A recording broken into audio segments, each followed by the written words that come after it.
Hello everyone, my name is George, and today we're having a first look at the most anticipated phone ever made by Huawei, the Mate X. This is one of the first foldable phones that we got to see this year, together with the Royole Flex Pi and the Samsung Galaxy Fold. A little bit of trivia for this one: Huawei is struggling to bring the phone to market. During the keynote in February, the CEO stated that the flexible phone should be out by June, but they delayed it for September 2019. First of all, the Huawei Mate X is being built with a different philosophy in mind in regards to Samsung. The flexible screen wraps around the device when it's closed. Considering that Samsung had some problems with the phone built the other way around, I don't see how Huawei will avoid any upcoming misuse from the users. The protective layer of the OLED screen is prone to get many scratches that you can easily spot. Fixing this phone will be a pain in the wallet. The phone looks and feels outstanding when it's folded, with a better implementation than on the Samsung Fold. It's pretty easy to use with one hand, and you also get more display, so you don't have to open it too often for email reading or any other daily tasks. In the folded form factor, the screen measures 6.6 inches, 0.2 inches bigger than the display found on the Samsung Galaxy Note 9. Close to the screen you get three cameras, wide, tele and standard, that you can also use for selfies, akin to the setup used on the Huawei P20 Pro or Huawei Mate 20 Pro. You should expect some good photography, but not as high quality as you would get on the P30 Pro. It won't disappoint, that is until you start filming at least. The magic happens as soon as you open it. The 6.6-inch display transforms beautifully into a tablet. You have 8 inches to play with, but also that's what she said. The screen is bright and you can use it in direct sunlight. The videos look great, and I do get the hype around this device. In theory, it can be a productivity monster, but also a helpful tool to use when you want to procrastinate.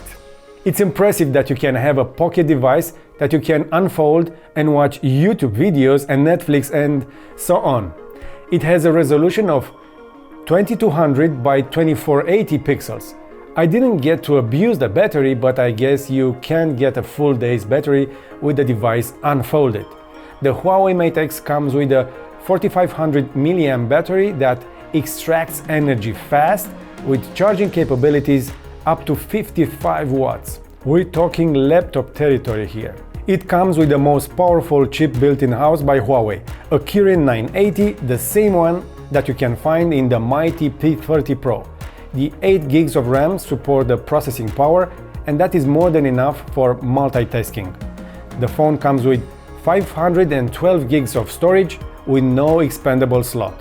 It is as fast as a phone can get, at least in 2019. Not to mention that it will be 5G ready, so with a bit of luck, you can get blazing fast download speeds, video streaming, or low latency in online gaming.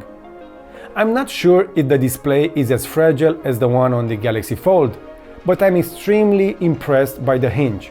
It is a work of art, and I bet it can even make the Swiss watchmakers jealous. More than 100 connected pieces to make this beautiful bending mechanism.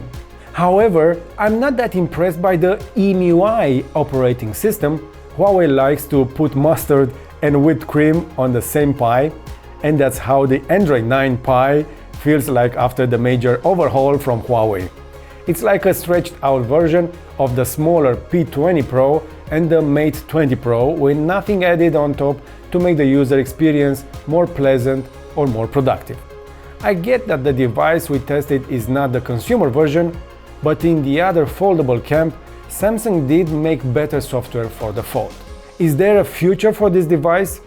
In my humble opinion, not with the first generation. There's plenty of stuff the manufacturer needs to learn, consumers too, to see how it can impact the end user's work and free time.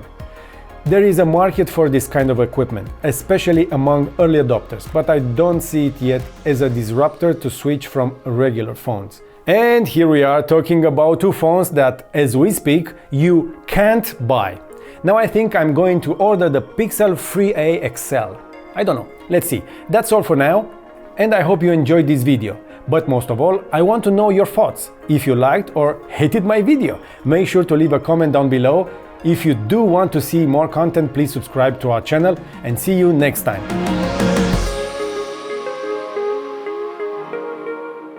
So you're still here? Want to know about the scandal? Well, we don't necessarily think that the Mate X will go to market. The Mate X, like all other Huawei phones, rely heavily on US and UK software and hardware. More on the US-China scandal in another video, only if you really want it. See you next time.